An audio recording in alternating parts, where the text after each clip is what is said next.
Bonsoir à toutes et à tous. Bienvenue ce soir aux Beaux-Arts de Paris pour une rencontre avec Erika Baum et Marceline Delbecq. Erika, comme vous le savez, est américaine. On va adopter l'anglais ce soir pour notre rencontre, donc ne vous inquiétez pas, je vais changer de langue pour introduire un petit peu la rencontre. So, we're really thrilled and honored to have you both, Erika Baum, coming from New York, who was exhibiting in Paris Photo last week, and Marceline Delbecq, who will speak in English for us tonight. We have tonight the chance to have these two artists, the American photographer, as you know, or rather the poet-photographer Erika Baum, and the French artist-writer Marceline Delbecq. They both have in common photography and writing. They both have in common different geographies, New York or Japan, and many more things, many other things that we are eager to discover tonight. They met in 2008 and started a conversation. Marceline decided to title this exchange tonight An Endless Conversation. They participated in different projects together at the Art Museum in Malmö, at the Albertine Library in New York, or at the Cartier Foundation in Paris. Though I already had a chance to work with Marceline Delbecq closely on several projects guided with meta-photographic thread or investigation, I remember once Marceline telling me to look at Erika's work. A few years ago, during Paris Photo, I stepped by Clem's gallery booth and I discovered the Dog Ear series by Erika Baum and the Pattern series. To be honest, I had a shock when grasping the intertwining between concrete poetry or found poetry, maybe some different terms that we're going to try to investigate tonight, and photography. It was pure photography and it was pure poetry at the same time. No competition between text and image, but a perfect coexistence of both all at once. It was also about visual culture and obsolescence, sewing patterns in magazines. Then Marceline advised to discover Erika's work popped up. And a few years later, another step, this generated the conversation and the desire to gather both of you tonight. So I'm going to properly present a little bit your works, or your bio, sorry, not your works. Erika, as we said, you live in New York. Your photography series capture text and image and found printed material, paperback books, library indexes, and sewing pattern, as I was mentioning. Well, it's an old story, but you received an MFA from Yale University School of Art in 1994, and it was also important in some of your works that we might investigate tonight, and a BA in anthropology from Barnard College in 1984. You have you work with 3 different galleries: Bureau in New York City, Clem's in Berlin, and Grefker in Paris, where maybe some of us saw your solo show in 2022. Of course, your works are part of many prestigious collections: the Whitney Museum, the Guggenheim Museum, the Met, the MoMA, and we also have a chance to see your works in France in the public collection at the CNAP or at the FRAC Île-de-France, or not so far in Geneva at the MAMCO.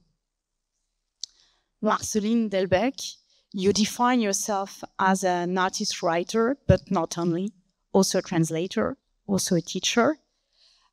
You got a PhD not that far from this house because it was in the context of the SACRE ENS PSL project or PhD program.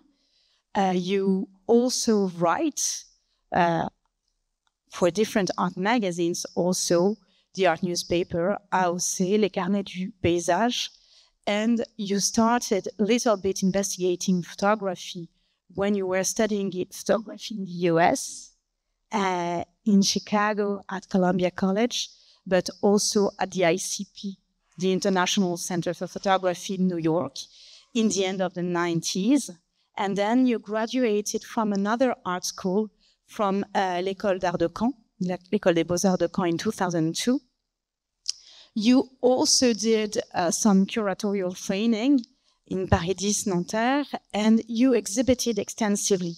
But at some point, you had a solo show at Fondation Ricard, a solo show called Silence Trompeur. And at that time, you decided, you did it with Bertrand Schaeffer, and at that time you decided to take distance with material production to focus on writing, and most specifically on the ability of the narrative to create images.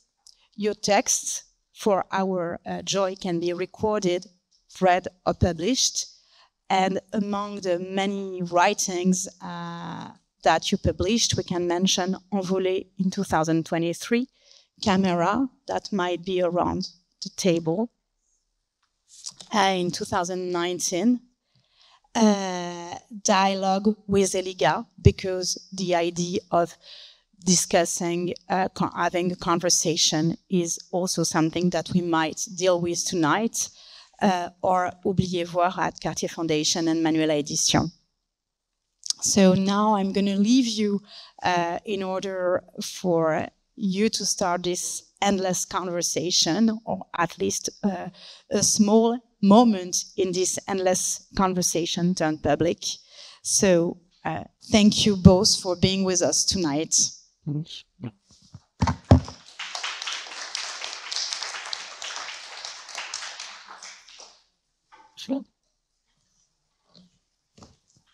Bonsoir. I will switch to English as well, although it's a bit strange to speak English in front of a French audience, but that's how it goes. We will have not so endless, probably 45 minutes conversation that will be based mostly on Erica's work. And if you have questions at the end, of course, you'll be welcome to ask. And we can start the conversation with this very first slide. It's not an image, it's a list of names. And it was just to introduce the fact that we met there in Malmö in 2008, as we were part of the same group show curated by Gabriel Gatineau, who is also the director of Erica's gallery in New York, Bureau.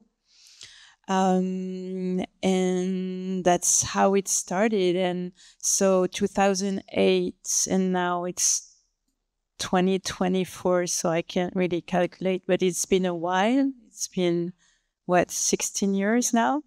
And so we thought it would be interesting to go back and forth between our lives and works extensively throughout these 16 years of friendship and conversation. So we can start with the A. Okay, thank you, both of you, and thank you for inviting us here, Audrey, and it's great to be in conversation. Can you hear me? It's great to be in conversation with you, Marceline.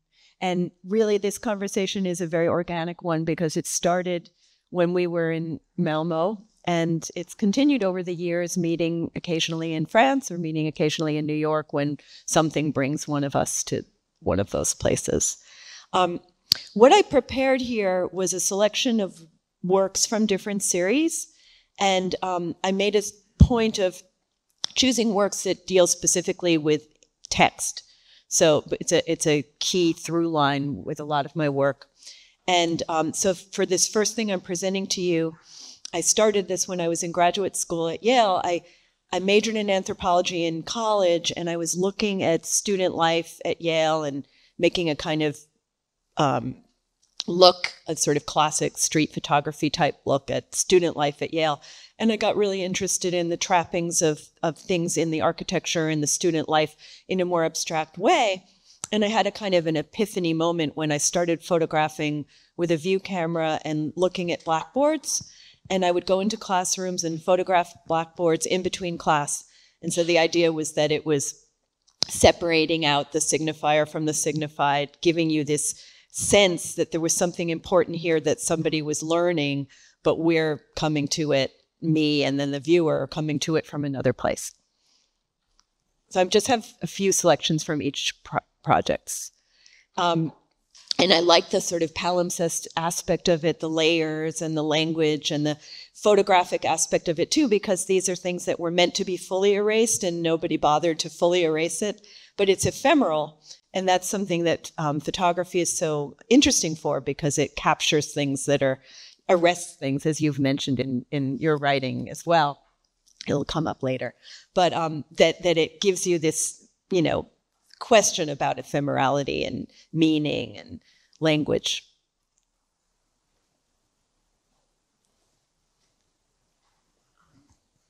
So I have a few questions to ask about the Blackboard series. I wanted to know what compelled you in the first place to take photograph of these surfaces that are not meant to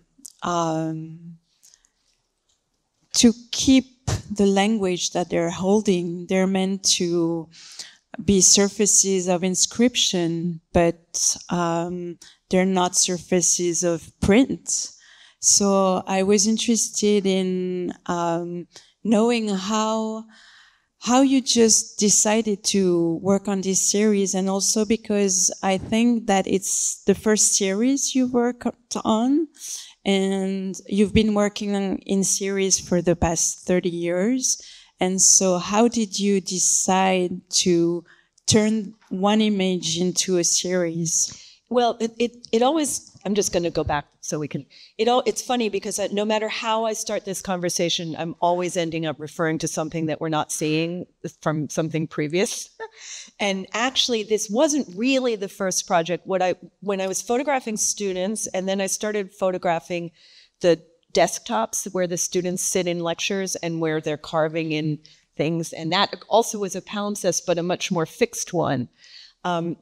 And so I was really just interested. I became more and more interested in the trappings of the environment the students were in.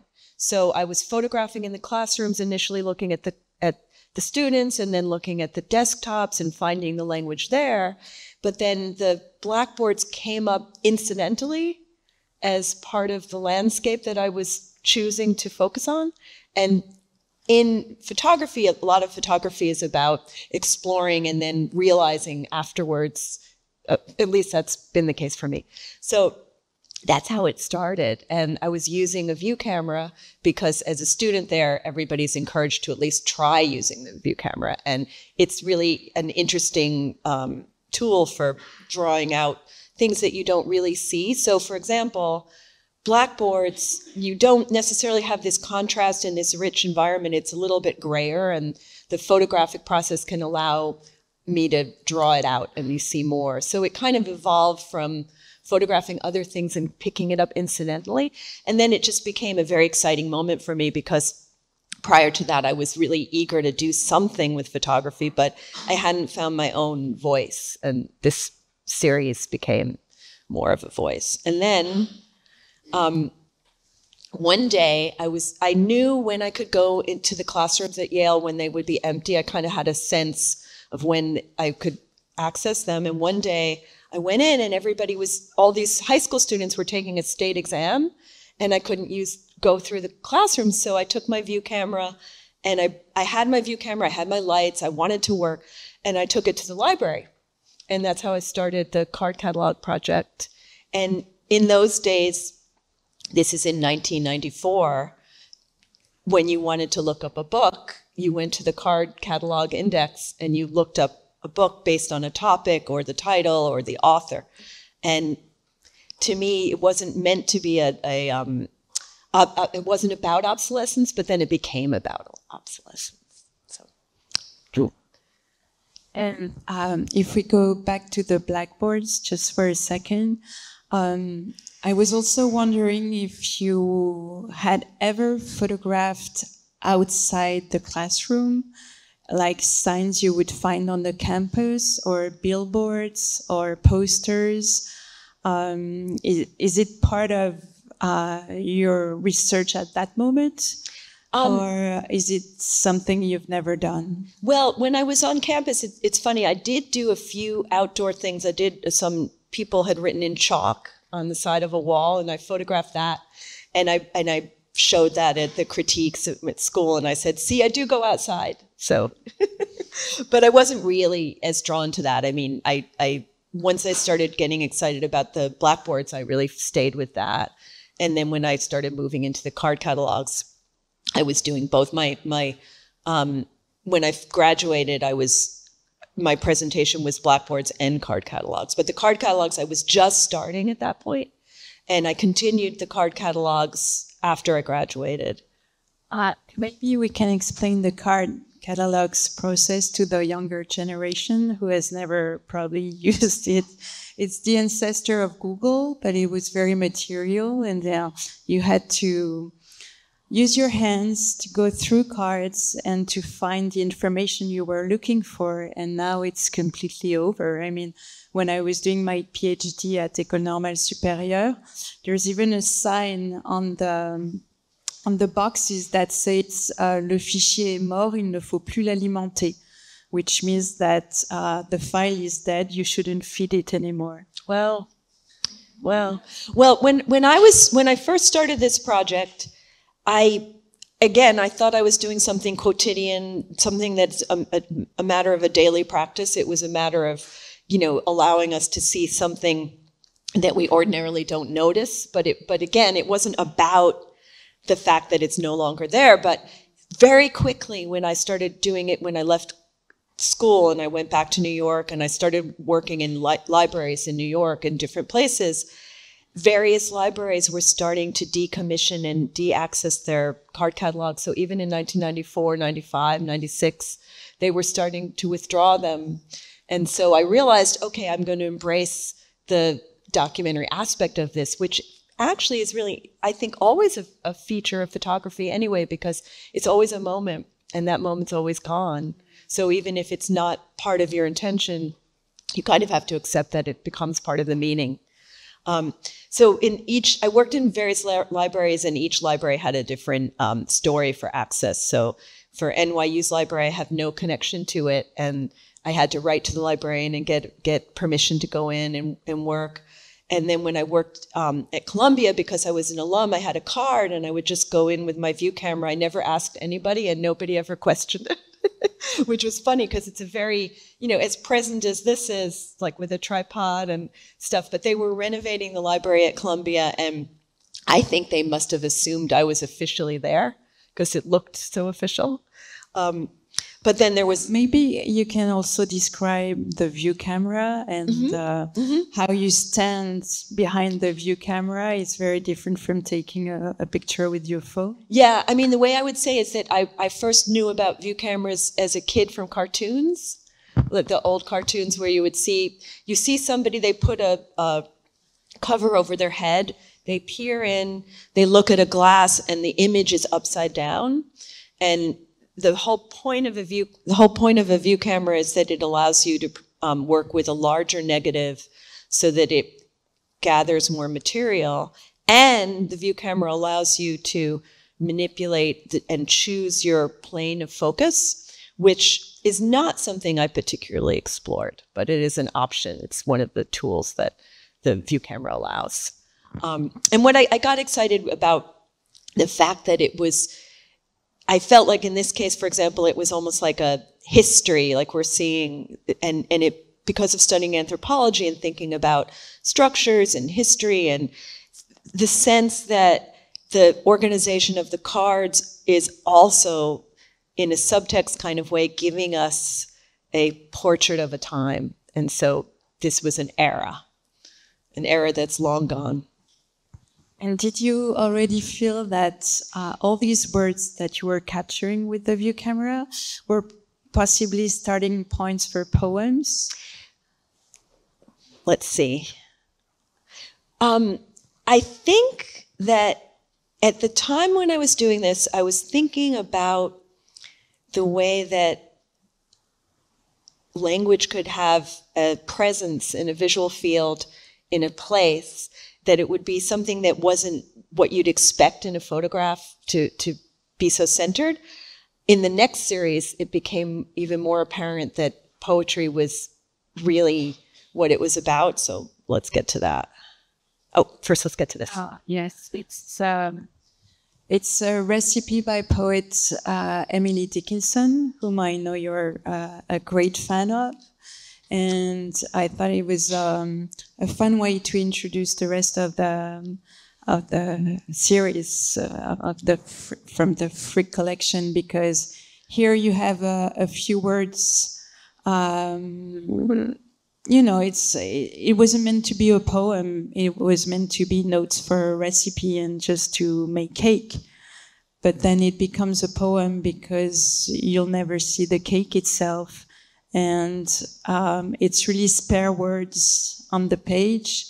And your previous series really made me think of that, how spare words can appear. If you read flower, then of course flower appears. If you read butter, butter appears.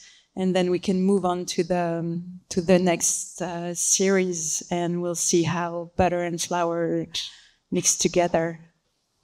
It's a beautiful choice. It's really great. When I first met Marceline, the work from this series and the next series that I'm showing were the work that was in that exhibition in Sweden. And what this work is, when I was photographing at libraries in New York, someone told me, go to the Frick Art Reference Library. They have a beautiful card catalog index. So I went there. Erica, I think we should explain what the Frick collection is. Oh, okay, sure. The Frick collection, maybe you could explain it better than me. You can.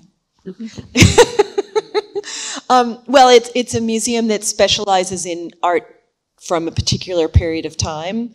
I don't know the actual dates, but it's not contemporary art, and it's not ancient art. It's a very specific period of time. But this art reference library,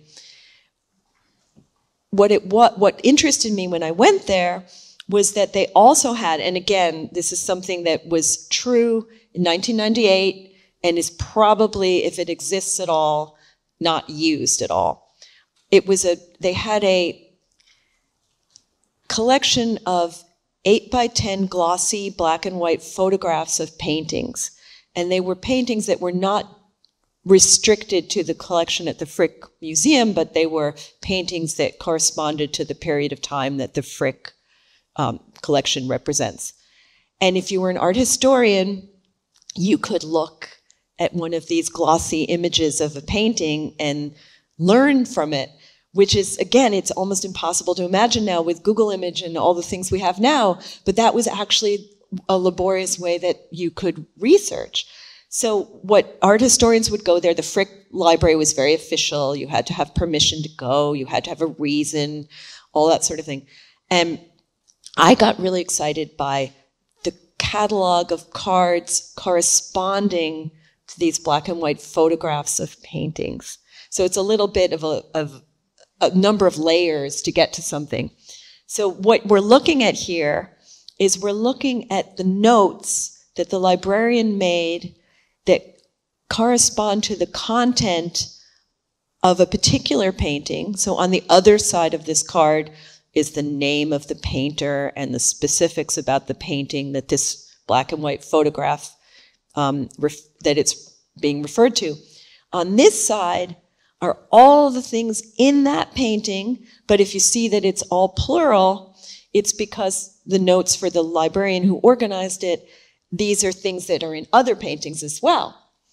But to get back to Marceline's question, what struck me was the way in which this arrangement, this list, became like a poem. And it excited me because, and this is where I think that my work corresponds a lot to Marceline's in an interesting way. It was where I felt as though we're imagining, we know it's a specific painting that's being described here, but we're not going to know the painting. What we're going to do is conjure up our own sense of art history, of paintings, of this sort of content, and in a poetic form, which I think, so much of what you do when you write has to do with things that we're reading and thinking and imagining that we're seeing. And I mean, it just makes so much sense to be in dialogue with you. And it's a very nice list as well, because you have to figure out how these things come together. And as a list itself, it works very well. And also I really enjoy like all the little, again, this has to do with at that time before computers, if you made a mistake, it was a big deal and you either had to redo it or in the case of raspberries, you struggle. Or even bowls, which is smudged. All those kind of little things which are visual details, which at the time we wouldn't have particularly noticed, but I think we notice even more now. And this is something where, this is also from the Frick series, and this is something Marceline can talk about. This photograph, we actually used, Eliga and I were invited by Fondation Cartier in 2012 to create a live event. It's called Soirée Nomade. And we based our Soirée Nomade on that photograph by Erika that we both knew.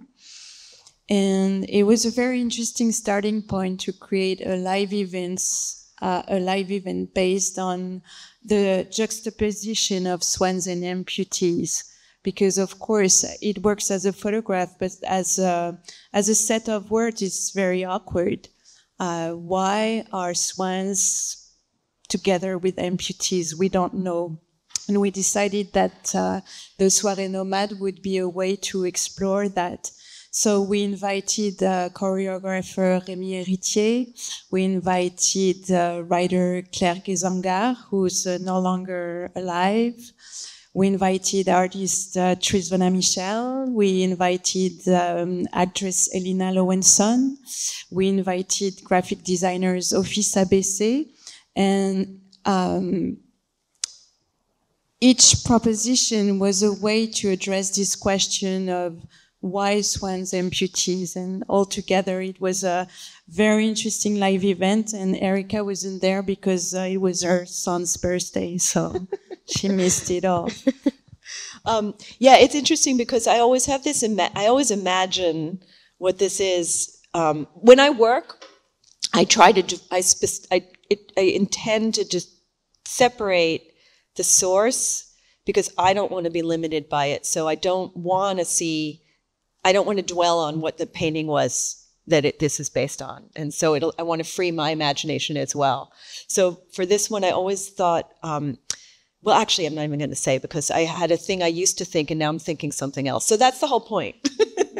You can think, it opens you up. I mean, one of the things that I think Marceline and I are both concerned with is presence and absence. And this is, you have what I'm giving you, which is what's present, and then you have what's absent, and what's absent actually invites a lot of imagination. So it kind of operates in different ways. And so I don't want to say what the painting is, or I don't even know actually in this case, but because I don't want to interfere with that back and forth between our imagination and.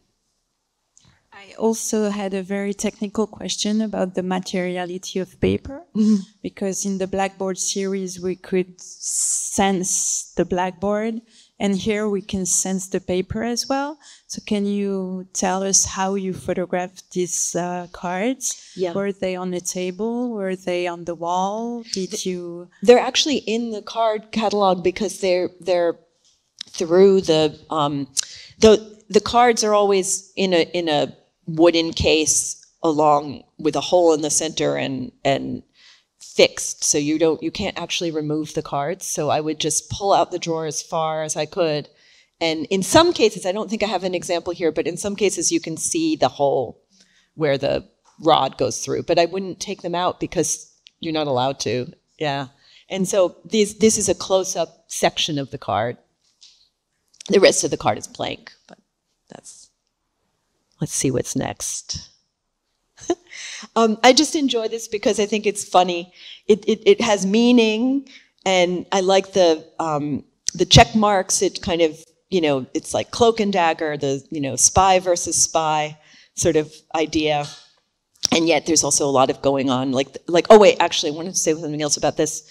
The view camera that I'm using for this work, in this case, it brings out the texture of the card, which almost feels like feather down, which I think it's interesting because you can when you give very little, when you have a minimal thing, it makes you focus even more on the bits that are there. So, and in this case, I like the typewriter problems and the letter A because that represents some kind of organizational effort, and the checkmark type things to me are the bureaucracy working with the subject, which I think is funny. That might be it for this series. Yeah. Okay. It's just a transition. It's a bookstore near Washington Square that Erika showed me in 2018, and I just wanted to use this photo as a transition to the following series, but also to think about books, because there's very few bookstores in New York, way less than in Paris. In Paris, we kind of take them for granted because they're everywhere, but in New York, it's a different story. And this one, you told me it's still there, and it's mostly used books. And these places have become jewels in a city like New York that has changed so much and that is so money driven that books actually become very simple and humble objects that one can flip through and maybe buy and maybe offer. And so I just wanted to use this image as a transition to the following series. Yeah, I'm really grateful for this bookstore still being there. It's a really special one because it has because it's near NYU, you can tell that there's just a lot of books that are clearly books from students who, after they graduated, they sold their books, but they have all kinds of beautiful old books and art books and fiction, and it's just such a wonderful place. And there are other used bookstores around, but this one is very special. There's a number of ones. There's one on St. Mark's Place, and there's one on Bleecker Street that have lots of paperbacks, which is great, but they don't have this range to this degree. It's a really special place. So, but yeah, it's interesting because the next project I did, I started looking at indexes at the back of books, and what happened was I love old bookstores, and I love looking at old books, and I'm really drawn to the typography. And I was thinking about in older books, nowadays people specialize so much in academia, so you have a very narrow focus. And in the past, there would be this kind of thinkers would have like a range of thinking that might encompass a lot of different things. And so I started, again, similar to the Frick, thinking about the poetry of that range. And I made a few decisions which don't conjure up the sense of an old book. Because they were really tiny, it didn't make sense to use a view camera for these. So I started Xeroxing them. I would go to libraries and Xerox them and enlarge them. And the Xerox machines would create this noise. In this case, this is like the hardcover weave of the binding. And I made two different combinations, the images, the words, which are exactly as I found, and then the combined with the images that come up in the Xeroxing. And it really just became a kind of similar to the Frick. It's a poetry. Well, it's similar to the Frick and the card catalog because it's a reference, and it's also letting you sense a book that we're not going to know. So you can imagine. So here you didn't take an actual photo of the page, but I you took a Xerox. A photo of the Xerox. Yeah. And then in the next series, you're using another technology. Yeah. And so I'll have a question about it. Yeah. Well, what's funny about this technology is that this was in like early 2000s, and I'm not very technically minded, and so I always think of technology as a need to know basis. So the idea of this project was that the color was going to be a very, very, very dark blue, because I thought, well, I'm using a computer and I can control that, and I decided it would be a very, very dark blue. But I didn't know how to save the color. So I had an exhibition of them, and when you see them all together, the colors are all these different blues and purples, which had not been my plan, but I like that. I like that kind of funny interaction between your intention and your knowledge and the results, and allowing something that goes a little beyond your abilities, and it becomes something actually more interesting. And then sometimes when I reproduce them, they're just in black and white, so I'm not sure. This could be very dark blue. I don't really know, but... so anyway, this was my first time using a computer, and this was in the early 2000s, and I didn't do anything like that for a while after that, but it was, it made sense. Like, I think when I use a particular technology, it's because it makes sense for the content. And this is a completely different project. This is a project, could I show you the book? Called Dog Ear. And what happened with this project is that somebody approached me and said, I have a blog called Private Circulation, and I'd like to invite you to do a new language project with it. And I didn't know this person at all, and I assumed he knew all my other work, and so I thought, oh, I have to figure out something new. And I had this idea, but I hadn't actually tried it yet. So that was the impetus for my actually trying this idea. And the idea was that when I'm reading, I save my place by folding a corner, and that allows me to know what page I've just left. And I thought, okay, I think that could create an interesting juxtaposition of words from one page to the next. And because I'd had so much pleasure in the sort of found text situations I'd already encountered, I thought this might be another one. And I presented them with a couple of different projects, and then this is the project that they were interested in. And then from there, I kept going with it, and I made a few immediate decisions that I've kept ever since, because this is an ongoing project, which was to make a very, very precise fold, which when I'm actually reading and just saving my place in a book, I wouldn't necessarily do that. But at the time, my son was doing origami, and which brings us to Japan. And I thought, okay, folding, making a very simple fold. I didn't want the different folds to interfere with the experience. I wanted it to be very uniform. And so these are not books that you've read necessarily. You just pick two pages that go well together, but you don't necessarily have read what was before and what was after? Well, no. When I first started the project, it was all books off my shelf. So they were all my books that I had read. And the way I work is I make a lot of folds, and I think about it, and I let some time pass before I reevaluate them. Because if I know the book, obviously, I can think, oh, this book is great. This is going to have a lot in it. And I don't want to determine that way. So I need to separate it out. But I can read it just to give you an idea, because the idea of this is that it can be read in many different ways. And Ugly Duckling invited me to do a book, and I made a book with them, and they're a poetry press. And because they're a poetry press, they invite people to do readings. And initially I invited my friend, who's a writer, and to perform them. And when she performed them, I thought, actually, that's not exactly how I would do it.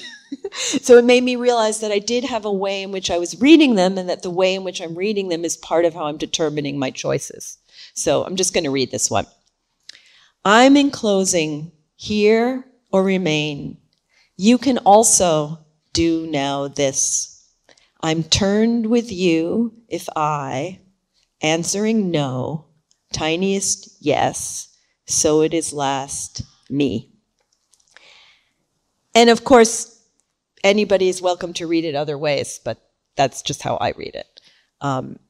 And let's see if there's anything else. Word intention at the thought, to smash up gloom-filled, plagued clamor deep part till, or still. When I read them, sometimes I kind of make up words. And I read them one time with several other poets, some of whom are interested in sound poetry. And what they were mostly interested in was the sounds that are illegible at the fold.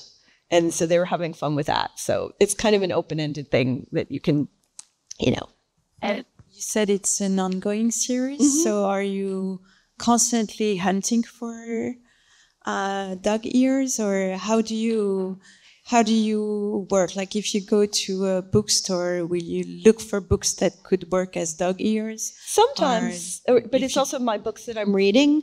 And what happened was I got a grant in 2008 for a different project that I was working on called The Naked Eye, which is that book there, which isn't in the lecture.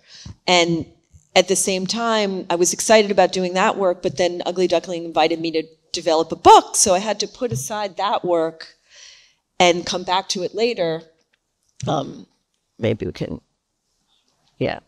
And what happened that was fruitful for me was that I realized, you don't have to leave a project behind. You can work on more than one project and they can be ongoing. So I was working on the dog ear. I completed the book. I wasn't really finished making these things. And then I went back to doing these, and I've done both and other projects as ongoing projects. This is a new one. Can you read? Yeah. Another translator triumph, language would smile.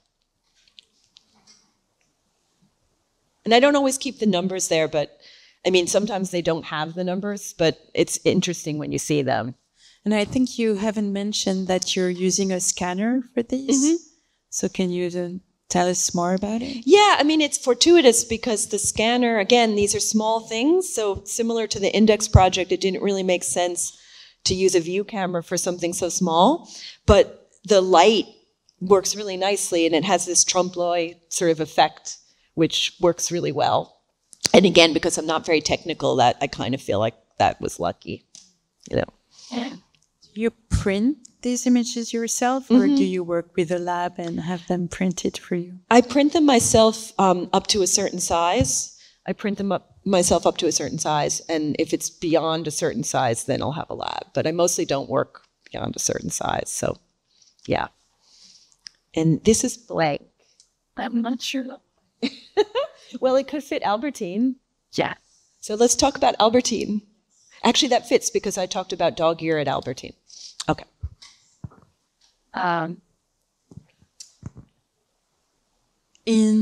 When was that? 2016? 2016? I don't remember. Yes, 2016. In 2016, we were both invited together with Kenneth Goldsmith, sorry, by curator Beatrice Gross to present works at the bookstore in New York, Albertine. So Kenneth wrote an essay for this, and so did Beatrice. Oh, that's fine. Yeah. Okay. I'm not part in dog They're just saying. And so we met there once again and shared an evening. And so Erica did a reading of Dog Ear. And as I was preparing this conversation, I realized that we have no images of this evening, no trace, nothing online. There's no memory of that event except for ours. And I think it's very interesting to realize that in 2016, there was not that craze for archive and recording and being live on Instagram. It didn't matter so much. And so it didn't matter to such an extent that we don't even have any photos of that evening. Right. Nowadays, No recording, everything's nothing. Instagrammed or something. And I didn't get an iPhone until 2017. So yeah. But can you say something about the work that you presented at Albertine? That's why I thought this was a nice image to look at. Yeah, it's actually I read a text that's called Poudre aux yeux à Libye, and it's a text I wrote in 2012, and it was only based on photographic documents. And I wrote this text as if it was a film roll, and so each image created a fragment that was belonging to a whole. And I would read, I have the text here, but it's a bit too long to be read, but it was published in La Revue Trafic, une revue de cinéma. And the process of this text was to go from one image to another and to allow the text to bring an image to mind after another. And you were never sure if it was a still image, a moving image, an image you had seen, an image you could remember, an image you would imagine. And I was reading this text along with a projection of slides that were empty. So the slides were kind of giving a rhythm to the reading, but yet they were not showing anything. Right, and I just love that. I love that. It's wonderful. So again, what I was saying before about the Frick, just the feeling of words, and then you're imagining what it's visualizing. So it's really our visualization, and yeah. Maybe I'll just read two very short. I'll read in French. Je vais juste vous lire un petit extrait pour vous donner une idée de ce que ça pouvait fabriquer. Le bateau glisse sur le canal à une lenteur inhabituelle, comme s'il transportait à son bord une cargaison de métaux précieux. On ne sait pas vers où se dirige l'embarcation. D'ailleurs, est-ce une barque, une gondole? Elle glisse le long du fleuve sans que les promeneurs immobiles à quai tournent la tête pour la suivre.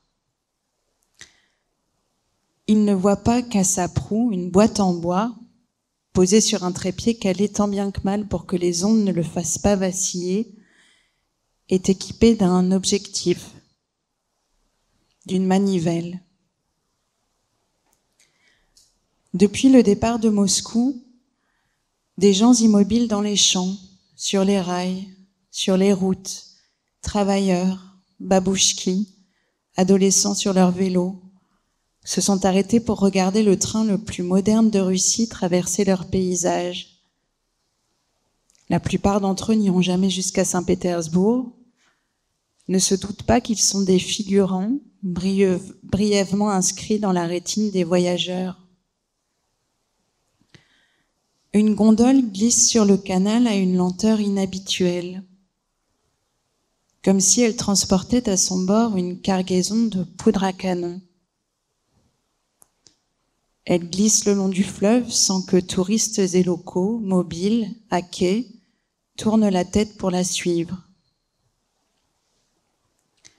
Ceux qui ne la voient pas remarqueront peut-être qu'à son retour, elle sera vide.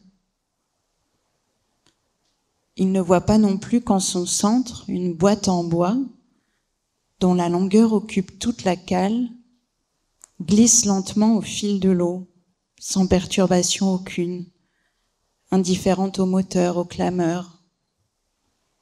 Ni objectif ni manivelle cette fois, mais une dizaine de clous pour que jamais elle ne se rouvre. La gondole glisse vers l'autre rive, vers une île qui ne se visite pas. And beautiful. Thank you. So this is another series. Again, it's sort of ongoing, where I went to a thrift shop and I bought some sewing patterns in envelopes, and I actually brought them home and left them in the studio for a couple of years. I thought maybe there's something in here that's could be useful for me, but I was afraid to be disappointed, so I didn't open it up for a long time.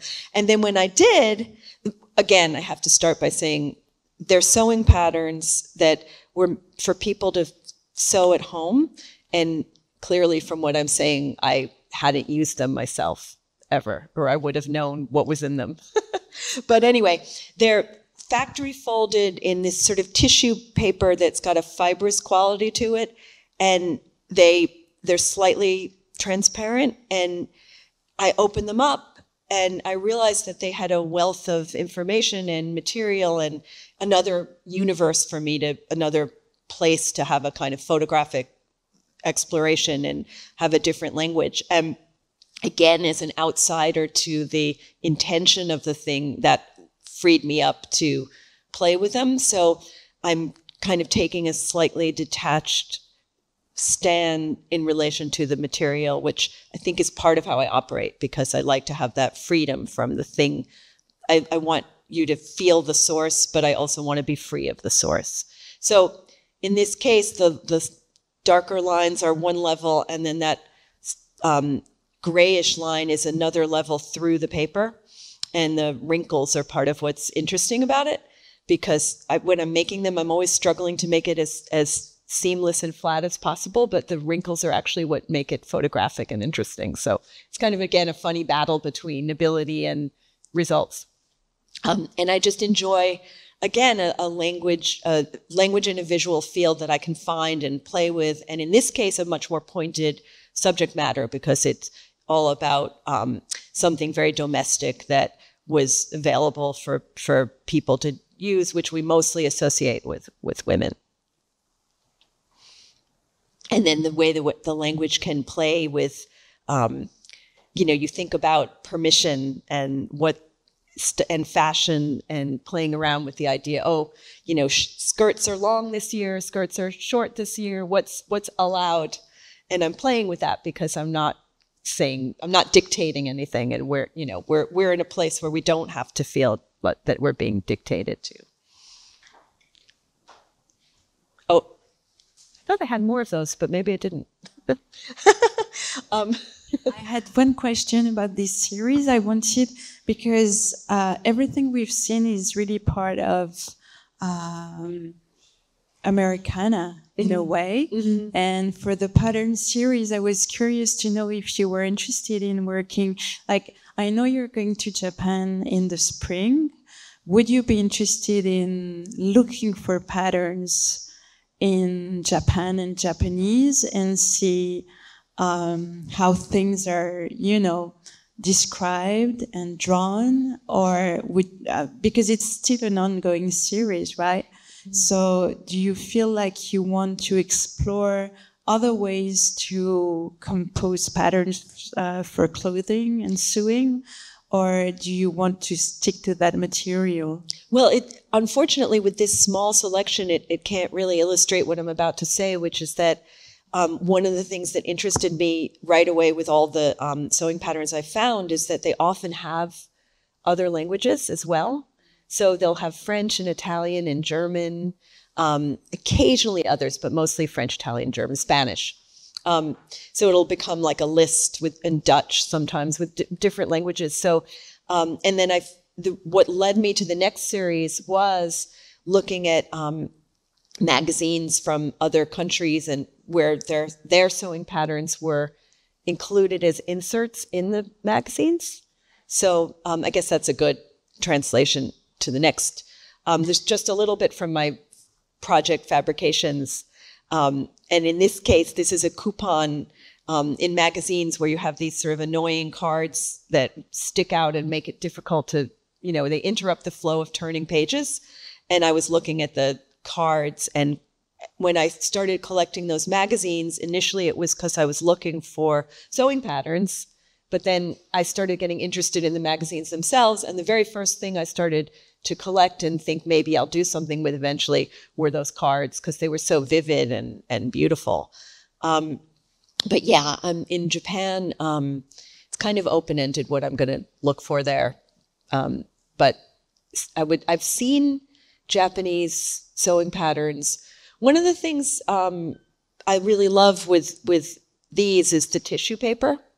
And in some places they don't have them as tissue paper. They have them more as actual paper, which is less, has a different possibility. So it depends on the material that I find. So for these, you use a scanner as well? Mm-hmm. And do you feel like the scanner and the glass and the way it lights the image, do you feel like you can experiment with that way of taking an image, or do you know exactly what you're going to scan? I know what I'm interested in, and I have like they're sort of difficult paper to manage, because when you open them up all the way, they could take this whole table, and I can fold up sections and get it there.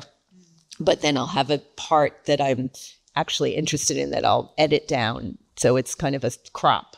So you play with it in the first place. You use your hands to move it around and fold it. Yeah, exactly. And where are we now? Here we are. I'll let you speak about it. Okay. So this book was published in French in 2015. But unfortunately, it was out of print very soon, and the publisher refused to reprint it. So I had to let it go, and I was very sad. So I asked my friend Emeline Landon to translate it into English. And a few years after, I was in touch with our publisher, Rebecca, who works for Ugly Duckling Press. So it's the same publisher. And she decided to publish this book in English. And I asked Erica or they asked, I don't remember, did they or I don't remember, to ask what's called a blurb, which is not a very nice word, to kind of introduce to this series of fragments, because of course, as a French writer, no one had ever read anything in the US. And so I was interested to have Erica's look as a photographer and as a reader as well. Yeah, it's such a beautiful book. It's basically it's a series of vignettes, in a way, of different aspects of photography. And just before I even just start describing it, I have to say that Marceline was in New York at one point, and we were meeting, and you were at NYU. I think it was the time when we were talking about that bookstore, and you had this research you were doing about a photograph, and you showed it to me, and you said it's a mystery, and I'm still trying to understand it and research it, and that's in the book. Each page in the book gives us a different kind of mystery about photography and a different kind of aspect of it, where it's a question of what we could learn from an image when we don't have all the information that went into its initial creation or perspective. There's just very, very many beautiful passages, and so I think I'd like to ask you to read a passage from one of the pages. It's up to you. Oh, sure. Okay. Tell me which one you want. Yes, I'll pick up this. Okay, good. Should I read in English while you're looking? Okay. While looking through photographer Zoe Leonard's book, Analog, the first image I came across was one of César's photo studio, looking just as I had seen it for a year without having thought of photographing it, as well as of the window from where, for several days, I had looked down at the dismantled shop sign. Maybe I should have read the first part. Yes. Sorry. Okay. I'm sorry. I'm going to start again. I cannot say with certainty when César's photo studio on Havemeyer Street in Brooklyn was demolished. After seeing it closed for several months, iron curtain down, tagged like the shop sign, I came to forget that it would disappear one day. I did, however, often wonder who César was, and how many people had frequented his studio. Highly made-up girls on their way to First Communion, men in suits for special occasions, middle-aged women with low necklines and no makeup at all, immobilized in close-ups in flowery frames or in family photos sent to those who remained on the other side of the border. Leaning out the window one day to see where some loud voices were coming from, I saw a few men carrying the closed studio sign and leaving it on the building's roof. They put it there sideways and went back down again, abandoning it to its fate. The red letters of César's and the blue ones of Photo Studio, lying horizontally in the wind, had suddenly become invisible for the passers-by on Havemeyer, as they had for those who had believed that nobody would ever touch the sign they saw every day, and that César would not one day finally return, and that César would one day finally return. While looking through photographer Zoe Leonard's book, Analog, the first image I came across was one of César's photo studio, looking just as I had seen it for a year without having thought of photographing it, as well as of the window from where for several days I had looked down at the dismantled shop sign.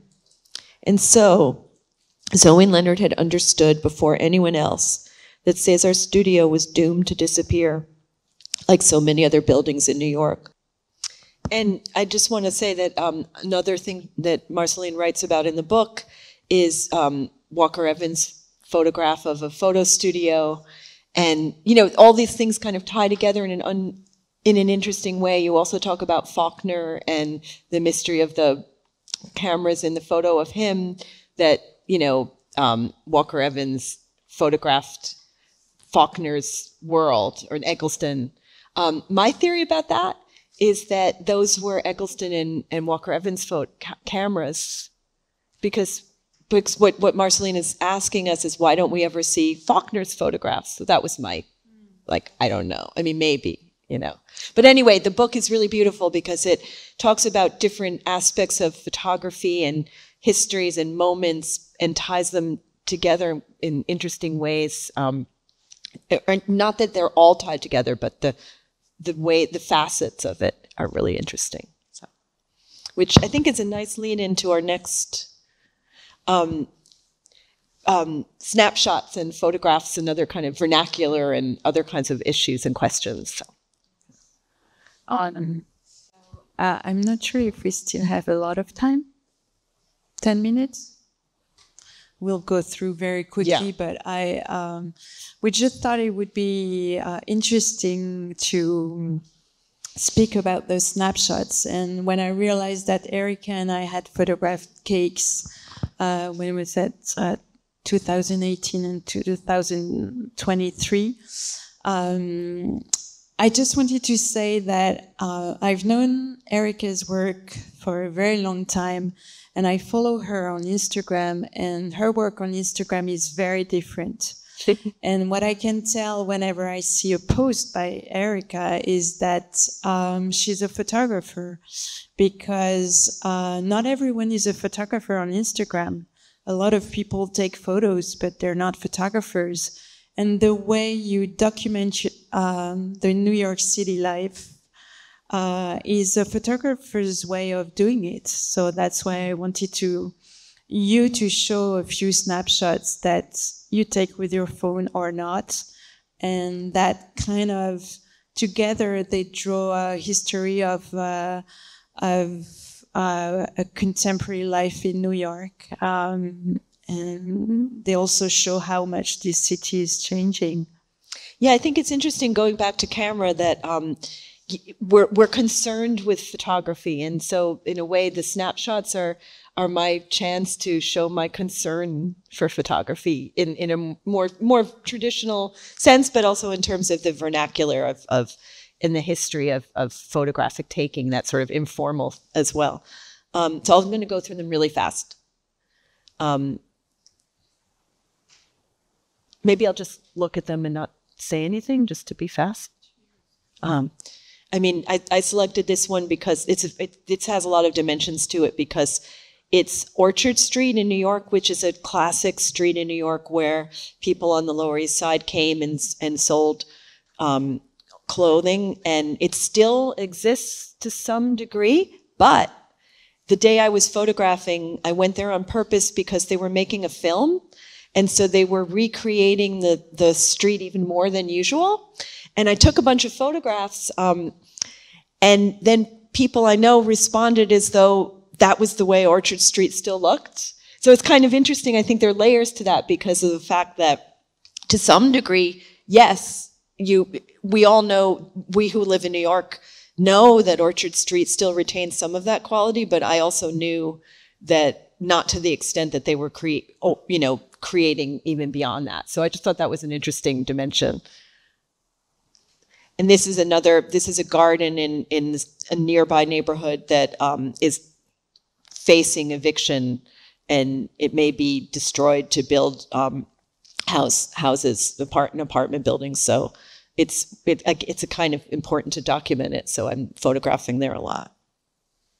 And then Marceline asked me to include a few from Japan. So here's a couple from Japan. And I chose this partly because one of the things I'm always struck by when I visited Japan, I studied in college, I studied in Japan, and I'm going to be going back there for a residency in the spring, is the way things are framed. There's always these layers and frames to things, and that just really visually interests me. You have these shop signs that are flowing and layered. And I just thought this was kind of funny. I love that ladder.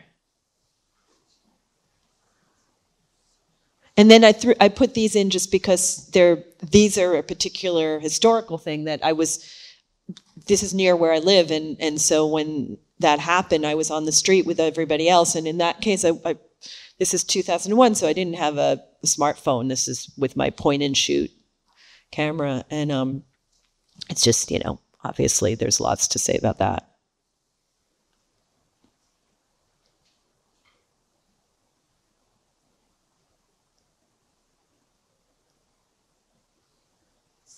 It's interesting to think that what would have happened if Instagram was already on use at that time. It would have been crazy. Yeah, so different. Yeah. I just like this picture. This is Central Park Zoo.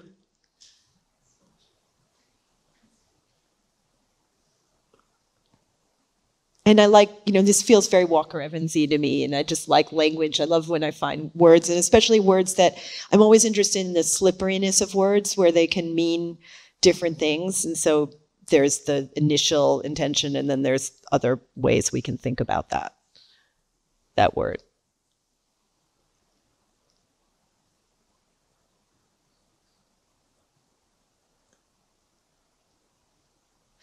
I like this one partly because a lot of my projects have stripes, not what I've shown you here, but this is a snapshot, but it has a kind of same visual quality in a certain way as the Naked Eye project with the stripes. Yeah. Okay. You can. These are mine, and they're horizontal, so they're not necessarily made for Instagram. But it was just to... I was trained as a photographer, and I don't consider myself a photographer anymore, but I still take photos. But these photos are meant to be notes for possible text that I will write later. So I still use my phone as an analog camera. I take one photo. I don't take 10 photos. I just take one, and sometimes I end up using these images for text and sometimes not. So it's a few random shots that kind of echoes yours. I was asking you if you had photographed a billboard, and it's an empty one that I photographed in New York. It's perfect, yeah. It's just random images, but you can go faster. I'm always taking those pictures of these psychic, yeah. I feel like I've taken that picture. Yeah, and it's the same when I see your photos. Yeah. I feel like I could have taken them, so it's interesting. Japan in New York.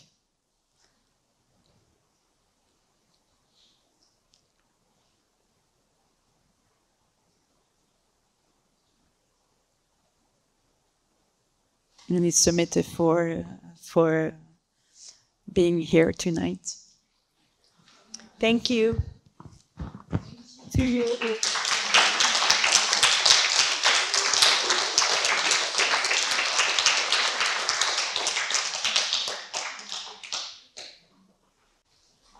See you again.